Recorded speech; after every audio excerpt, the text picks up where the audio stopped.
राहुल गांधी द्वारा जिस प्रकार से सार्वजनिक रूप से चुनाव आयोग के बारे में बयानबाजी की रही है, उनकी एक तरह से मानसिक दिवालियापन की स्थिति है।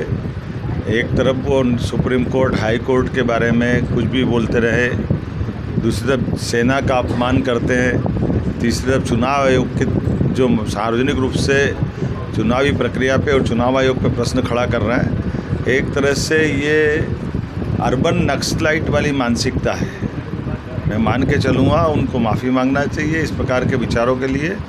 उनकी पार्टी हारे, उनका अपना जनादर ख़त्म हो जाए, वो अपनी पार्टी के लिए करे जो करना हो, लेकिन समूचे लोकतंत्र जो दुनिया का सबसे अच्छा लोकतंत्र और सबसे बड़ा लोकतांत्रिक देश है, ऐसे में उसके जो 3 आधारभूत मूल स्तंभ है, वो न्यायपालिका, वो हमारी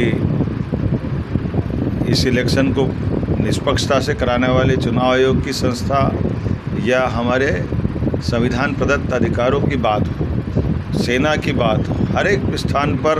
और हद तो तब हो जाती जब सेना पराक्रम पुरुषार्थ करती है, तब जो चाइना और पाकिस्तान की प्रशंसा करने लग जाते हैं। इससे देश में उनकी भी और उनके साथ साथ नेता प्रतिपक्ष की जो गरिमा गिरती जा रही है, ये अत्यंत दुर्भाग्यपूर्ण है।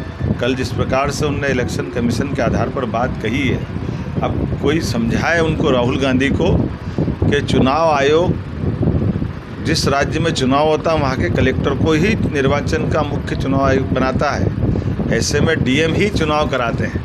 अब कर्नाटक की जहाँ की बात कर रहे हैं, वहाँ सरकार किसकी थी? उन्हीं की तो सरकार है, और उन्हीं के चुनाव अधिकारी कलेक्टर के रूप में थे। और अगर कोई ने गलती की हो तो वो अपने आप में उस सिस्टम में देखे, न कि पूरे चुनाव आयोग पर प्रश्न खड़ा करे।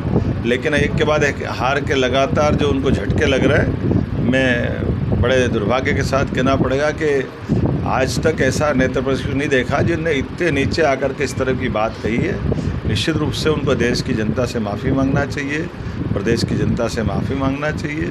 मैं मान के चलता हूँ कि इस घटना से सबक लेकर के वो शायद माफ़ी मांगेंगे।